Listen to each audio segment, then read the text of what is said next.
Welcome to A Place to Call Home. I'm your host, Ed O. Bridgman, electrical engineer, developer, and founder of EOB Consulting. Today, I'm exploring how innovative RV destinations are redefining modern living. You're watching Now Media Television. Hello and welcome to another episode of A Place to Call Home.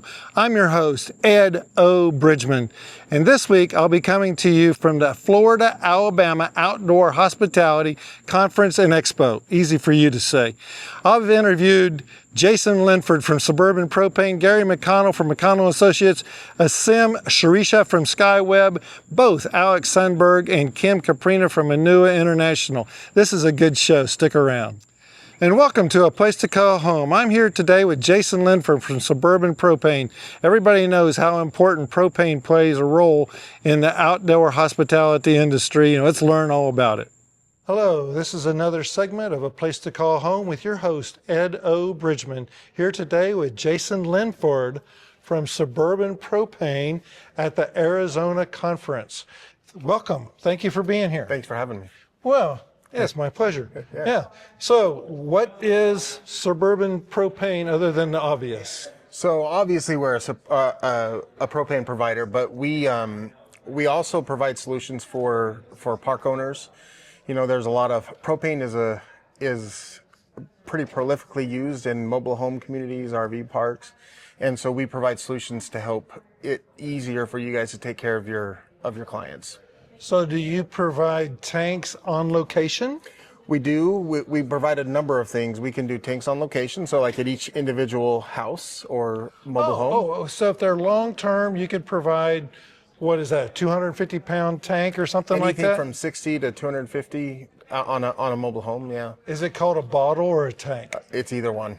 It's either one? Yeah. So I'm not wrong? They're interchangeable. No. Cool. Okay, so you could have, if you have a long-term manufactured home, or even an RV that's staying long-term, you could have a 250-pound bottle brought out. That's right. What if they're not long-term? What if they just have the normal 35-pound bottles? So there's two different ways that we can do that. We can still a 35-pound bottle with our bobtail with a truck that comes out and delivers. The truck can fill it? The truck can fill it, yeah. I thought it had to have a scale. So it depends on what kind of bottle you have. Okay. Yeah. So one thing we'll do is a lot of times we'll provide the parks with the right kind of bottles to fill from a truck. Okay. The other times we'll put a dispenser in the whatever community it is, and people can bring their bottles to there, and then it becomes a revenue source for the park owner. Does the park owner need to be certified in order to fill bottles? We actually will train.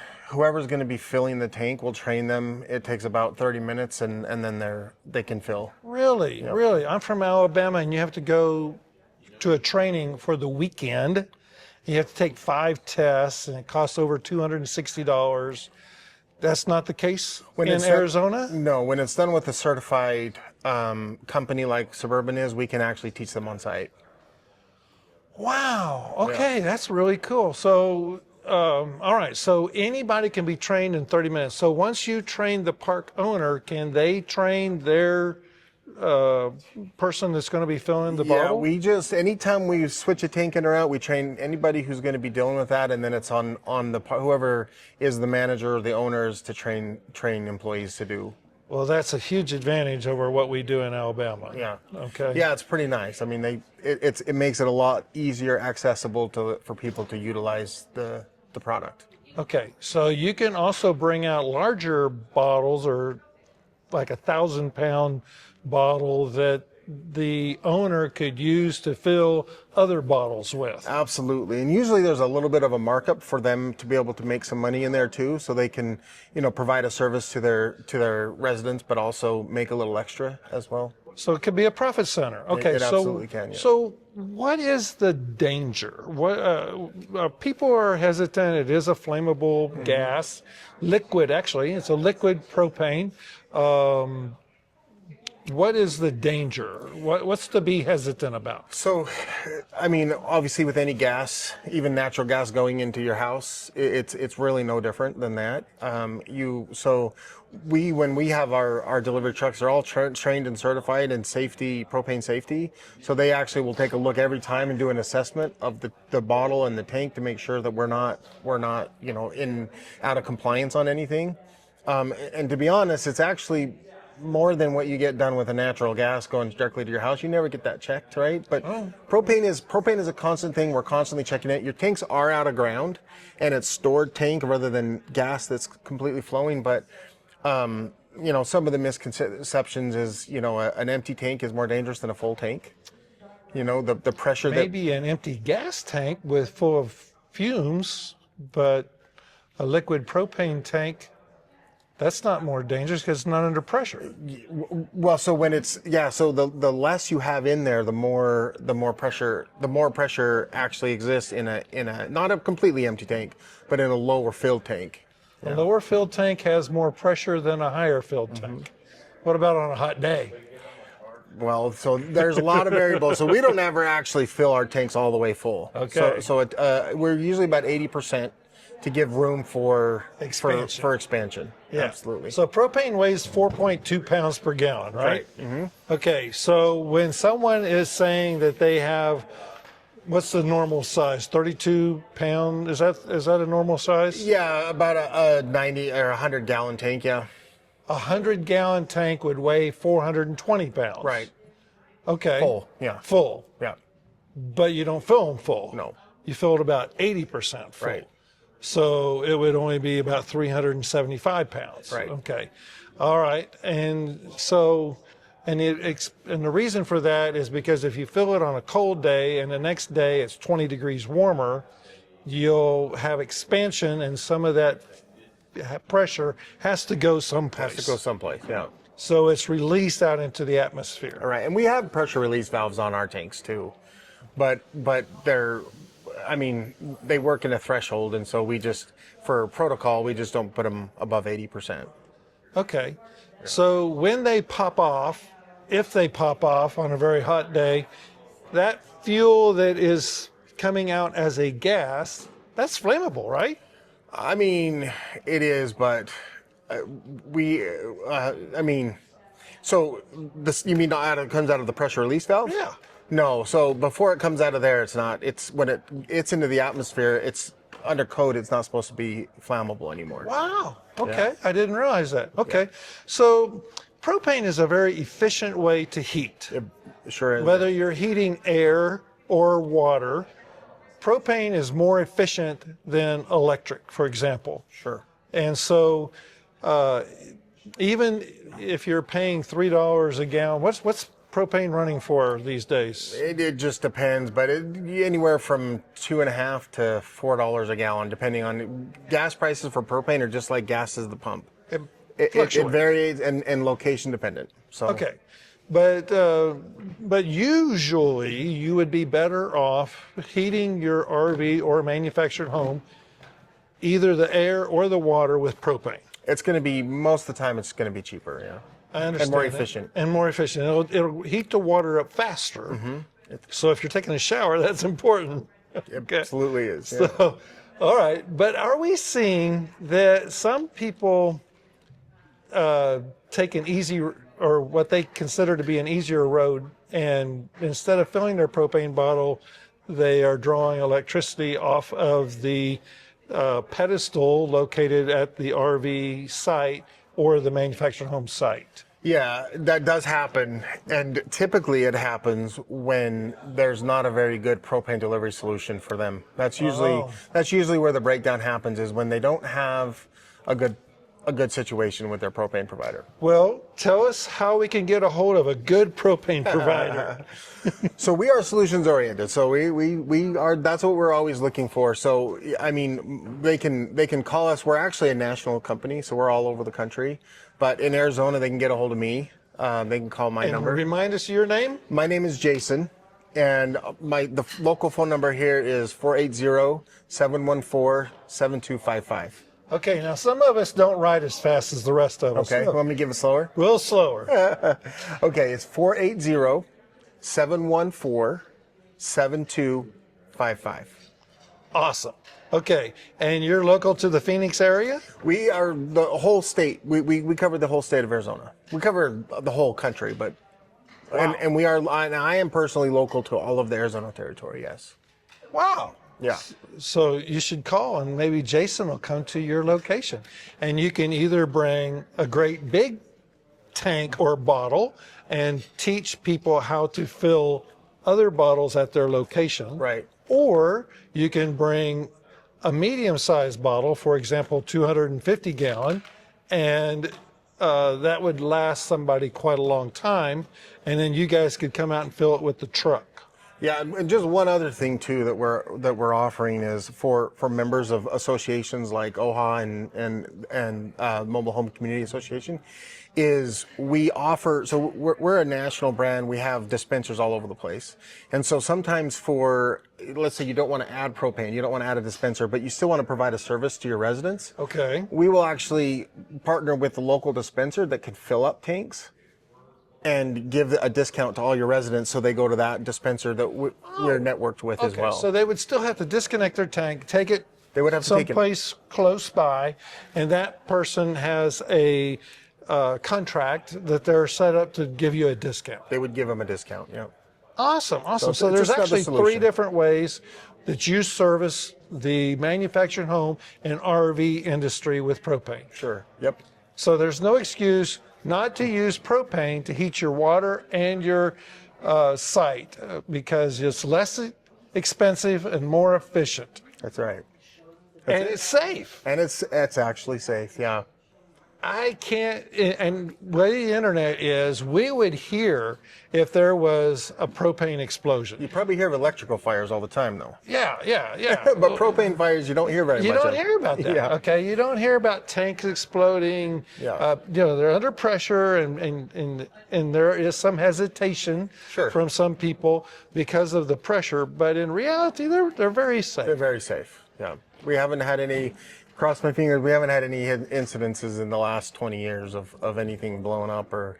Wow. Yeah. I Well, mean, 20 years is a good long time. yeah. I mean, you sometimes will get stuff that you'll smell something, but that's why we put smell to the propane, so you can Actually, propane doesn't have a smell. The smell is added. add it in. Yeah. Absolutely. That is so cool. It doesn't take very much either. It does. It's a pretty bad smell. Yeah, So it's a pretty bad quick. smell. Yeah. Yeah. Actually, it is. Well, this has been very informative. You bet. I've really enjoyed having this conversation. I appreciate your time. And I hope that my guests have enjoyed watching A Place to Call Home with Ed Bridgman today at the Arizona Conference. And that was Jason Linford from Suburban Propane. Next segment, I'll be talking to Gary McConnell from McConnell and Associates. Stick around. We'll be right back with more insight into designing communities that combine freedom, profitability, and purpose. Stay tuned. And we're back. I'm Ed O. Bridgman, and this is A Place to Call Home on Now Media Television. Let's continue this conversation. And welcome back to A Place to Call Home with your host, Ed O. Bridgman, here at the Arizona Conference in Phoenix, Arizona. And right now I'm with Gary McConnell of McConnell and Associates. Good to see you, Ed. Good to see you. Thank you for letting me interview you. So, welcome to the conference. Tell us about McConnell and Associates PC, professional company. Tell us what you do. Yeah, we're a professional corporation. We're basically based in near Raleigh, North Carolina, and Cary, North Carolina. North Carolina, and we're in Phoenix. So you go all over the country? We go all over the country. We've done work actually internationally, but we do basically we're here. We just opened up an office in Phoenix. Cool. We've done several large projects out here. We welcome the opportunity. A lot of opportunity out here. So Awesome. that's why we chose. What exactly do you do? You're an engineer. What exactly do you solve? What problem does your company solve? Basically, what our company does is we're known for basically civil engineering and water and wastewater. So we can do all the design plans, construction plans for different people, help them out that getting in the RV business or expanding their business. We're also known a lot for the water and wastewater systems. What if they were doing a residential area? What's this called? Subdivision. Subdivision. That's true. We also do a lot of subdivisions. We do some municipal work. We do industrial wastewater. We work some national companies. So maybe it's easier to say what you don't do. But so you do water and sewer all over the nation and internationally for RV destinations. That's correct.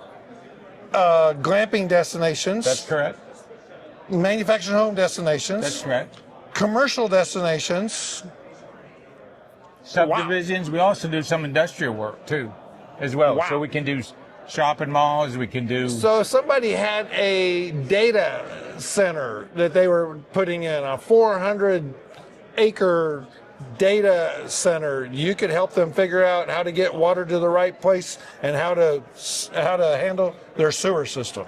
We're looking at that opportunity right now. We don't have any work, but data centers use an awful lot of water. Yes, they do. And in many states, obviously Arizona is deficient in water, so they're trying to reuse water. So a data center, let's say in Arizona, will be a problem because it's using up a lot of water. But in the Northeast, they're popping up everywhere. Right. Well, a lot of times you can use, we can treat water to reclaim standards, so it may not be drinking water, but it may be enough for the cooling water that you need in a data center. So you can think outside the box and identify solutions. That's correct. Awesome. So we've talked about some big projects. What's such a small project that it really wouldn't be cost effective for you to be involved in? Well, to be honest with you, we have small projects as well. Our philosophy is that the ocean's filled with drops, buckets, and lakes. So no projects really that small. We do some single-family homes. Really? We actually have some systems. We're on a single-family home. We'll put a reuse system in that they can actually treat the wastewater to standards we can irrigate the lawn. And we supplement that with the city water. We have a couple jobs like that as well. What if I have an RV destination that's been around for 15 years and it's on a septic system and I want to upgrade it? Could you get involved in that? We have a couple jobs right now. Let's say an older trailer park we're looking at right now where basically they have a failed system. It's probably as old as I am or older. Wow. You know, maybe dinosaurs were walking around then. But anyways, what we're doing is we're going to the state to see if we can get a discharge permit and again treat it to high quality water that can be discharged into the creek. Okay. Hang on here a second. One of the biggest headaches is dealing with the governing official. You guys help with that also? Yeah, sometimes regulations can be an issue. We find, every state, every jurisdiction has its own regulations, and it's kind of like the old saying, when in Rome, do as the Romans do. So you figure out what the regulations are for each particular area?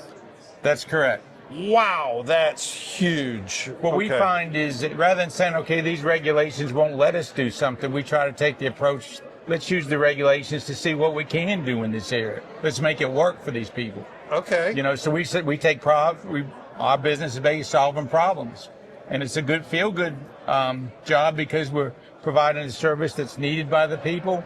We're cleaning up the environment, keeping the environment clean, and we're also providing water, wastewater while protecting human health. So it's a good business to be in. Well, it makes it easy to sleep at night when you can say stuff like that. That's awesome. So what if I am developing, I haven't got an existing park, I'm developing something from scratch. When should someone bring you in? Well, a lot of times we like to be brought in fairly quickly. So, example, if we're working with someone like EOB, they may have the. I didn't tell him to say that. No, he really didn't. But EOB Consulting. He'll be doing the concept, let's say, plan, and then when he's working on that, we try to help him identify where the good soils are.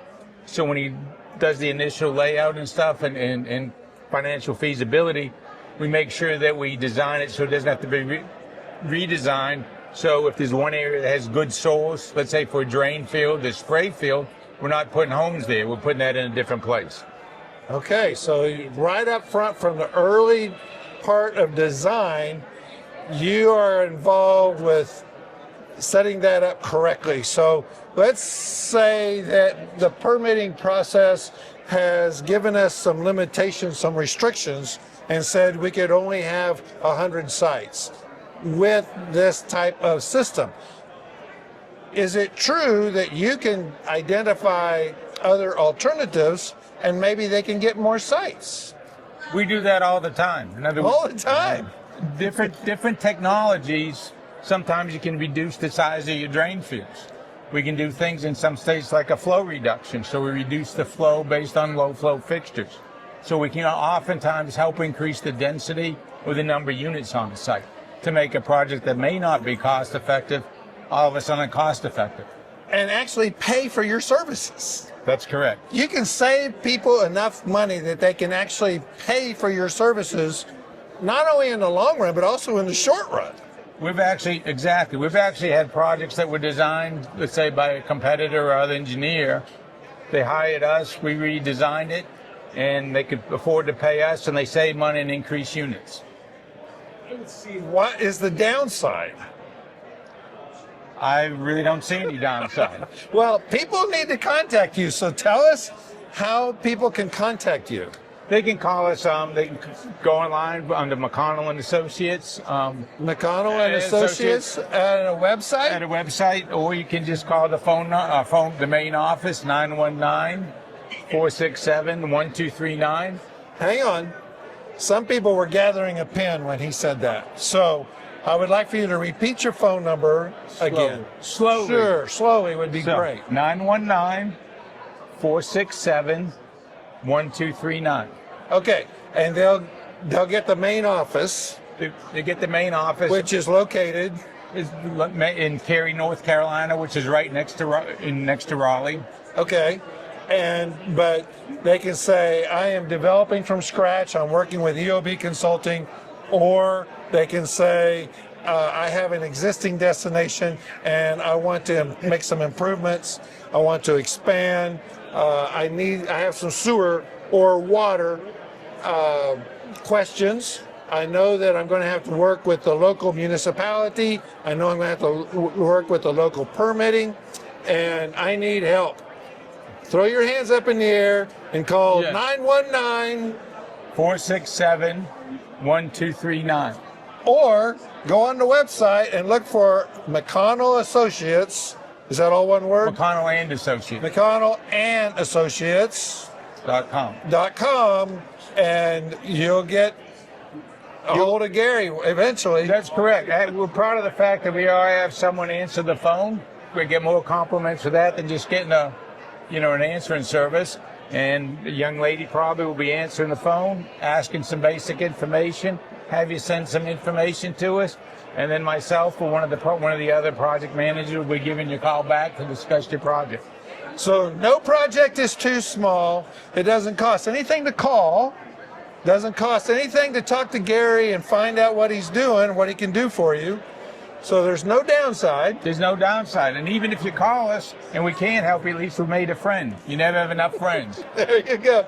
And then he also takes care of great big projects also. That's correct.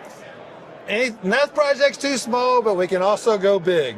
So they need to be contacting you for any of their water or sewer needs. Do you guys actually do the perk test?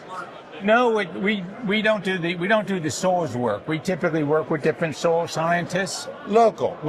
And because throughout the country there's different, soil scientists may know certain soils better than others. So we like to have someone local that does that. Okay. All right, but you take what the local scientists discovered in the perk tests and other tests that they do and develop for them the best system for their property. That's correct.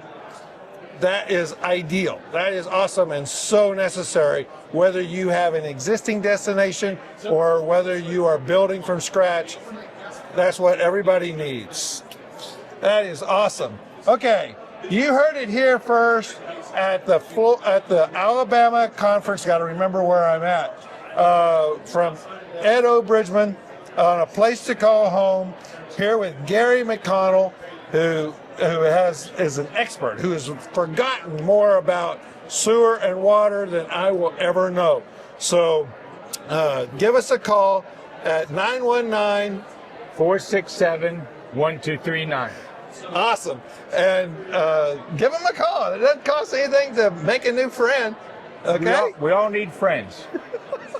Sounds like a plan. Thank you very much. All right. I want to thank Gary McConnell for his time. In next segment, I'll be talking to Asim Sharisha. We had a lot of fun. We'll be right back with more insight into designing communities that combine freedom, profitability, and purpose. Stay tuned. And we're back. I'm Ed O. Bridgman, and this is A Place to Call Home on Now Media Television. Let's continue this conversation. Hello and welcome to A Place to Call Home. I'm your host, Ed O. Bridgman, and I'm here today with Asim from SkyWeb at the Arizona conference. Thank you for letting me interview you today. Thank you for interviewing us. Awesome. So you're here at the conference representing SkyWeb. What is SkyWeb? SkyWeb, we do Wi-Fi for campground, resorts, marinas. We also do camera security solution. We do TV. We do everything. How about for glamping? Absolutely. We're actually the Wi-Fi sponsor at glamping, and good thing that you brought that up. Of course it's a good thing I brought it up. All right. So are you going to be at the glamping show this year? Yes, we are. Glamping for Americas is in Arapahoe State Fairgrounds in Colorado at the end of the year. So you guys are going to be there. That is correct, and we're going to be the Wi-Fi sponsor. We've been the Wi-Fi sponsor for the last 3 years. Wow. That's really kind of a big deal. That is a huge show. If you're into glamping in any way, you need to go there.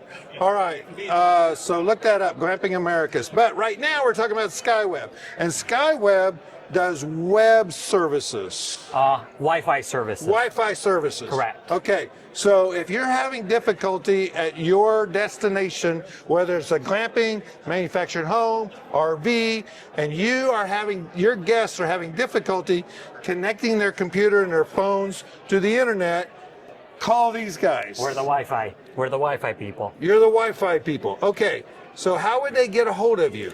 So you can reach us at our website, which is www.skywebwifi.com. If you'd like to get us through email, our email is info@skywebwifi.com. We also answer our phone calls anytime you guys give us a call. Our phone number is 989-771-7100. Now, some of us were still getting our pen and paper out. You're going to have to repeat. How can we get a hold of you slower? One more time. All right. 3 different options. The first one, you can connect to us through our website. Our website is www.skywebwifi.com. If you'd like to get a hold of us through a phone call, you can call us at 989-771-7100. And if you'd like to get a hold of us through email, our email address is info@skywebwifi.com. Awesome. Okay, so I own an RV destination. I'm in the hills of Tennessee. Got it? Okay, can you help me? Absolutely. Wait a second, I've been told no matter what I do, I'm never going to get Wi-Fi there. Can you help me? Absolutely. Couple different solutions. There's a couple of different solutions. If you're in the hilly region, like you said, if it's a rural spot, one of the biggest challenge people have is getting a nice internet service provider. And you guys have probably all heard about Starlink. This is the Elon Musk internet. Starlink has been amazing. We have about 60 Starlinks deployed throughout the country right now for property owners that had absolutely no success in finding internet. So these are individual property owners Yep. that have multiple sites, multiple locations, multiple guests that are trying to log on to the internet. They've been told they cannot connect to the internet, and you've been able to connect them. That is correct. And we have 500 references to prove that as well. So what we do is once we bring in Starlink, if you don't have source or access to any other provider, we would bring it to your main office. From there, we do a Wi-Fi infrastructure design. We look at your Google Earth property, or we come down to your property, look at the layout. We do an engineering. We find the best locations where the Wi-Fi towers needs to go. We design it. It's a completely turnkey solution. We do the installation, programming. From that point onward, we do all the support. It's a completely hands-off solution for the owners. Okay, so you come down and do this assessment. Let's break this down step by step. Yep. All right. What does the assessment cost? It's free. We do not charge you anything for assessment. We have technicians You're going to travel traveling to my location. Absolutely. We travel to 500 Anywhere locations. I am in the United States. Anywhere. And you're going to do it for free. Absolutely. Request a free consultation anytime. What's the downside? What could possibly be the downside? Why would someone not do that? Absolutely. That's the biggest question we have for all the park owners that's going to be watching this. There is nothing holding you back. Give us a call. We'll be there to do a survey.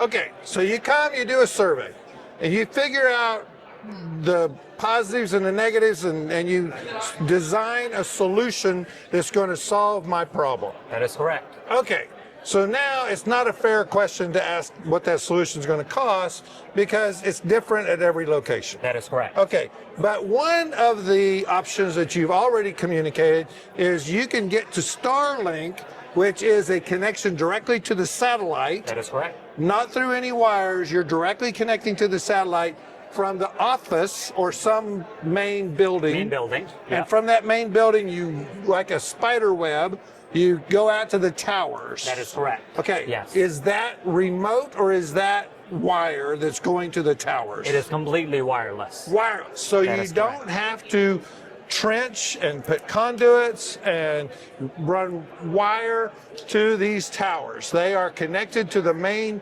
building by wireless connection. That is That's correct. amazing. Okay. Yes.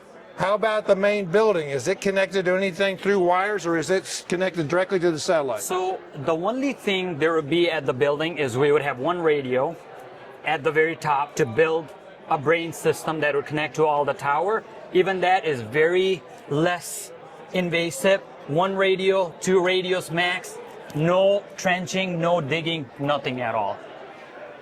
Sounds too good to be true. Okay, so what if I have only 20 sites? Is this going to be cost effective to me? Absolutely. Every other word is property. absolutely. Absolutely. Okay, absolutely. Absolutely. We got to work on another word here. Absolutely. Certainly. Certainly. Okay. All right. So I only got 20 sites. It's still worthwhile to see if you guys can help me. That is correct. It's cost effective. Very cost effective. We're the most cost effective solution in the industry. So Guaranteed. So what is the smallest area? What if I just have a residence? What if I'm a one house person? No customers are small, no customers big. We handle it all. We do not turn down any customer. Usually at the glamping show, that's what we encourage. Even if you're starting a new property, you have 2 lots, 3 lots, we help everybody. Really? That is correct. You heard it here first. Okay. So nothing's too small. Nothing's too You small. said nothing's too big. What if I have 1,500 sites? We have a lot of properties that we do 1,500 sites. You have a And lot they're of very good, properties. and they're very good testimonials of Skyweb as well. You just might have to have more towers, That is correct. More Yes. towers, Little more placement. maybe more radios. More radios. So that is correct. in that particular case, would you maybe have a radio transmitter at this building and another one at another building over here? Yes. Maybe yes. especially if the terrain is causing Yes. the signal to have Yeah. a problem? Because when you do a Wi-Fi design, it's like you said, if it's a big property, not all radios can reach the office building because of the distance, sometimes because of terrain, sometimes there could be a big clubhouse in the way. What about a tree? Or a tree. What we do is we design it around, so we have radios, we place it very strategically, so there is no interference, no blockage, and the signals are very good throughout the year. Okay, so now these people, these guests come to our location and they want to connect to the internet. So I don't want my neighbors connecting to the internet. I don't want everybody. I want my guests. That is a very good question. Yeah, I let's love this call it a question. I love this question. Okay, how do I protect my internet access? Initially, when we do the design, we do place the radios optimally in a way where the radio signals are not being wasted out of the properties. That's option one. The other option is if there is a scenario where the property wants excessive coverage, but like Ed mentioned, hey, I want to keep it just locked in my area. There is a radio power that you can turn down on those radios. So we lock it inside the property, and before we leave the property, we walk around with Ed. Ed, please let us know if you're happy with the coverage. Our text will only leave when Ed signs off. Skyweb is good to go. Guaranteed. Absolutely. Absolutely. Okay. All right. Nationwide.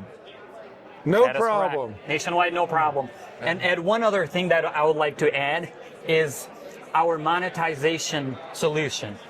A lot of properties, they would like to recoup some of the Wi-Fi investment they do. Well, yeah. If you have a good working Wi-Fi system, the park owner should not be scared to charge guests for the Wi-Fi. Okay. The only time charging for a solution becomes an issue is if you do not have a good working solution. And that because happens that's a big way problem. too often. And that happens a lot. So once we design the property, and it's going to work guaranteed, the way this is going to work is a guest comes into the property, they will connect to Ed's Wi-Fi. Once they connect, it will take them to a portal where they can choose the plan. If they would like to just get free access throughout the property, they can choose a limited speed free access. If they would like to sign up and get an advanced speed or enhanced speed, you can set pricing by a day, 3 days, weekly, monthly, so the park owner can also generate revenue. Every quarter, we send you a check. Okay. I like getting sent a check. So they have to pay a fee for this enhanced service.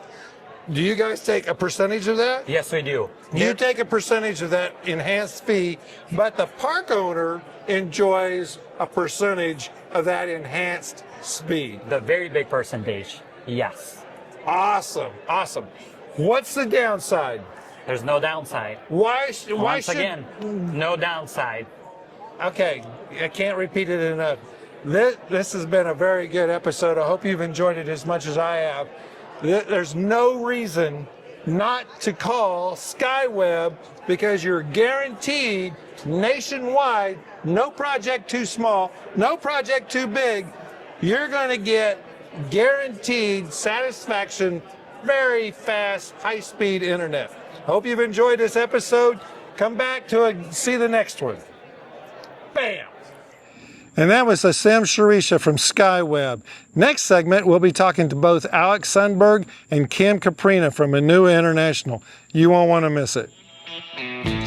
We'll be right back with more insight into designing communities that combine freedom, profitability, and purpose. Stay tuned. And we're back. I'm Ed O. Bridgman, and this is A Place to Call Home on Now Media Television. Let's continue this conversation. Welcome back to A Place to Call Home. I'm your host, Ed O. Bridgman, and I'm here at the Arizona Conference interviewing product leaders, industry leaders in the outdoor hospitality industry.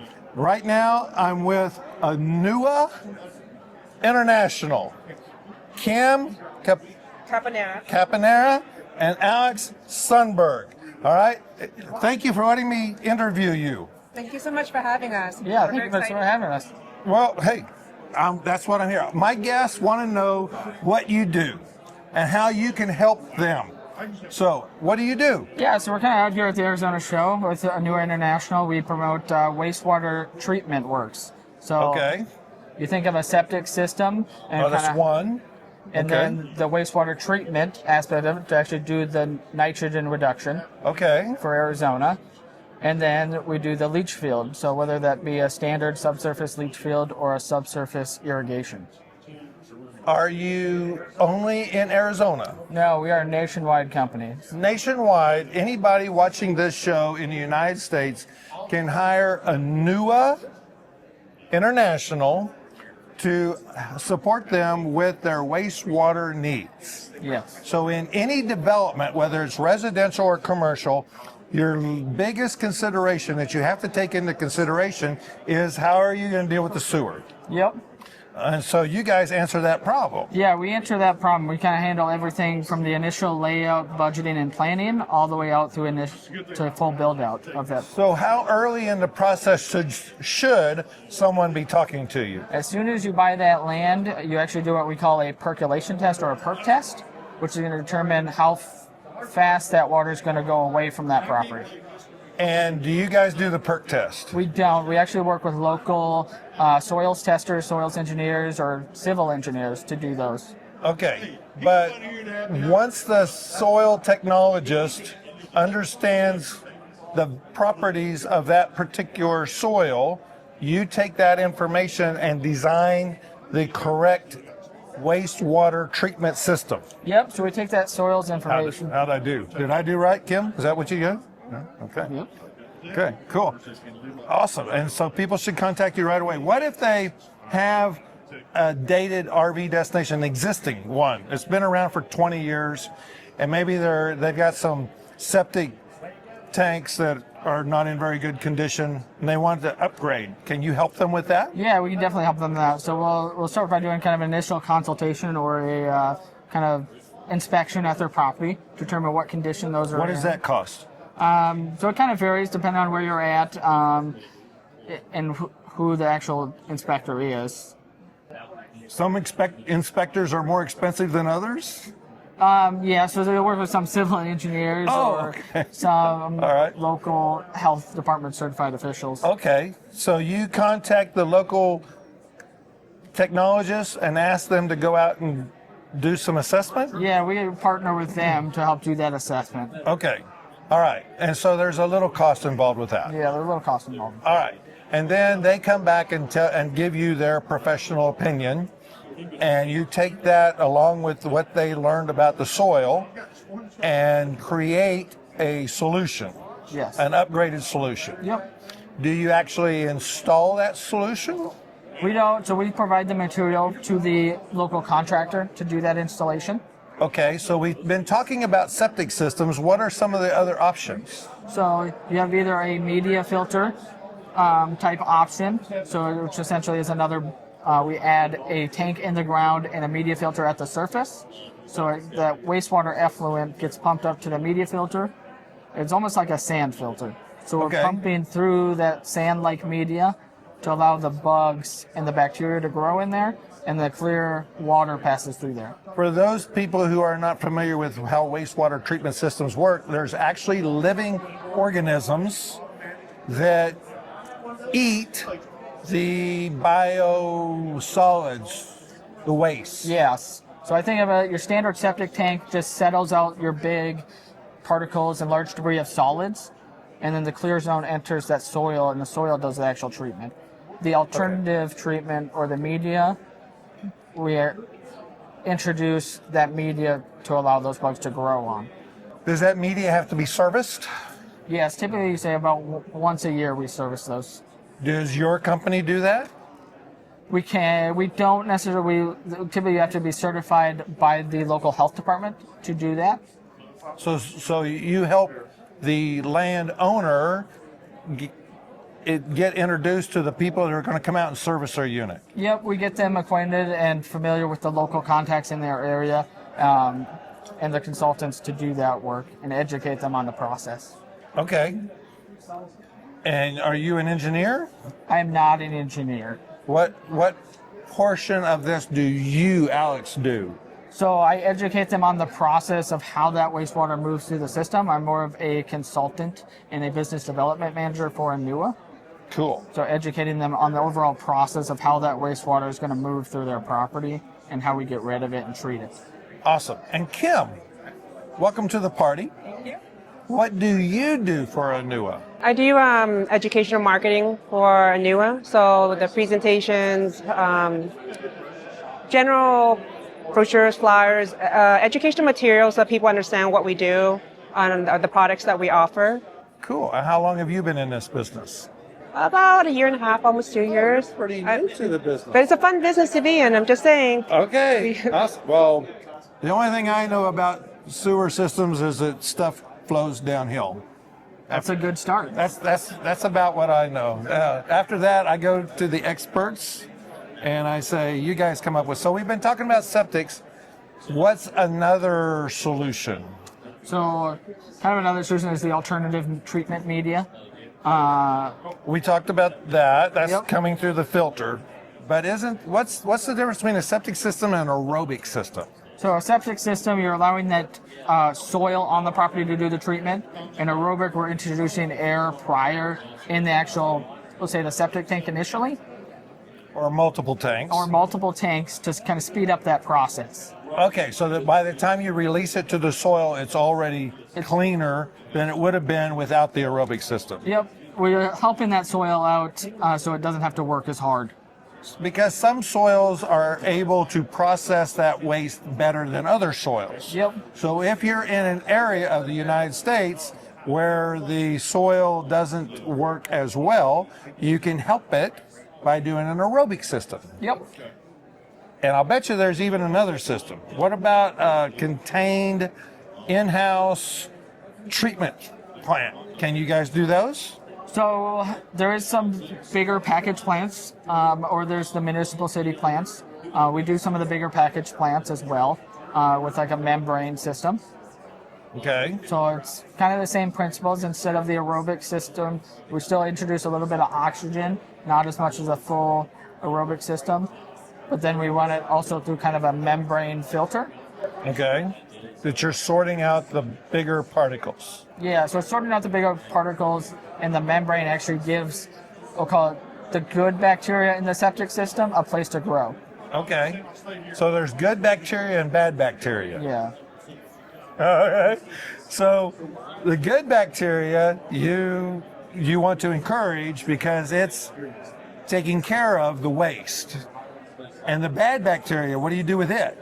So most of the time, that's the larger particles and the chemicals that actually stay in the initial septic tank. Okay, And then but eventually that fills up. Yep, so when that fills up, you would have a pumper truck come out, pump that, and dispose. What do they do with it? They take it to the municipal plant. A big waste treatment plant Big waste treatment plant. that grinds it up. Yep, they essentially grind it up and kind of through largely dilution of all this, like the city of Phoenix has large flows, as you can imagine. So they would have millions of gallons a day. So kind of through dilution and the chemicals that they add in is how they would get rid of that. Well, if you've ever gone to any of my presentations, you know that the barrier to development is the sewer. You gotta take care of the sewer. If you're putting in 100 RV sites, for example, or 50 glamping sites, 2-bedroom sites, I can't ask, it's not a fair question for me to ask how big the system would be because you don't know until you find out the area of the country and how the land, the soil is going to work with that Yes, plant. exactly. The soil is definitely going to play a big role in how well it's going to take that water and send it back into the groundwater.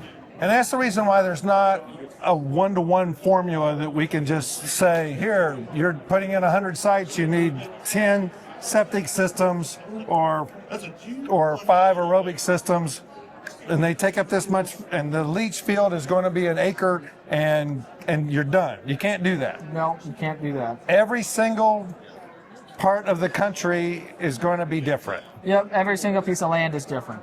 So literally, you could have a piece of land here and a mile over, it could be different. Yep, that soil could be different. One could be super sandy and one could have a bunch of clay or the adobe clay. Literally a mile away from each other, they could be different. Yep. Do you agree with that, Kim? Yes. Even on the same lot. I mean, some, Even on the same lot. right? Because So some if you people. got a 100-acre spot, there may be places in that 100 acres that this is optimum for a leach field and this is less optimum. Correct. Wow. Okay, so it's extremely important that the local civil engineer or soil technician come out and do perk tests all around the property. Yep, they'll typically start with about 6 in different locations throughout the property. Depending on the size of the property. Yep. Okay, if you're talking about 6 acres, 6 acres, 6 is probably optimum. but if you're talking about 100 acres, yes, you do 6 areas, and the first 5 would probably be better. okay, all right. So, how do I get a hold of you? So newerinternational.com, or easier, even better, is oneplaceseptic.com. One more, Kim, your turn. How do we get a hold of you? Go to oneplaceseptic.com. OnePlaceSeptic.com. Do you have a phone number? We do. It's going to be 775-881-8320. All right. Well, I hope you've enjoyed this segment. I found it very interesting, and stay tuned. And I want to thank each of you for watching today, A Place to Call Home. I'm your host, Ed O. Bridgman, and I sincerely hope that you join me next week for when I'll be interviewing a bunch more guests.